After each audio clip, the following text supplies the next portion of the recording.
Long ago, in a small village surrounded by green hills and wide rivers, there lived a girl named Amma.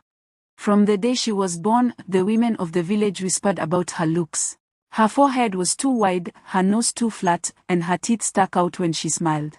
"Yai, this child, how will she ever find a husband?" they would say, shaking their heads. Amma grew up hearing these words. Children teased her in the fields, calling her Nsamanka, the face the gods forgot to finish. But Amma never fought back. She worked harder than anyone, fetching water at dawn, sweeping the compound, then singing softly to herself as she pounded fufu. One thing set her apart, her heart. She was gentle, never speaking ill of anyone. She would share her last piece of yam with a hungry child, or fetch herbs for a sick elder. But still, the village only saw her face, not her kindness. Her grandmother, old Mame Efua, often told her, "Amma, beauty fades, but the spirit inside you, if it is clean and strong, will call blessings you cannot yet see." Amma would nod, though deep inside, she wondered why the gods had made her this way. She did not know that far beyond the mortal eye, the ancestors were watching her closely. One dry season, the river that fed the village wells began to shrink. Fish were dying, crops withered, and the chief called the elders for counsel. "The shrine has spoken," an elder announced. "One must go into the sacred forest and carry an offering to the great baobab.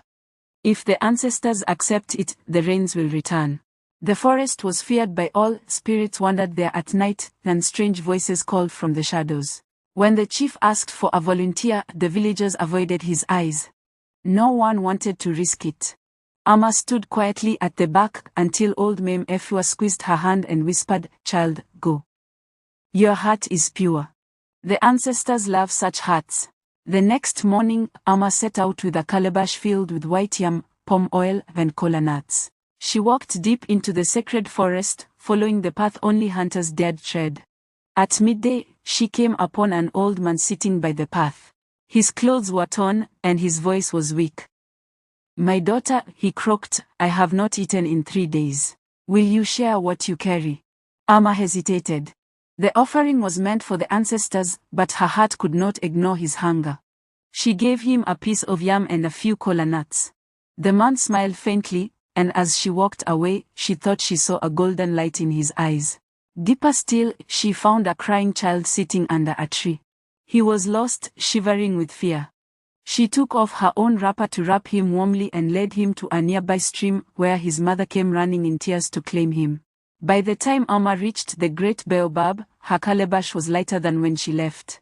Yet she knelt and prayed with all her heart,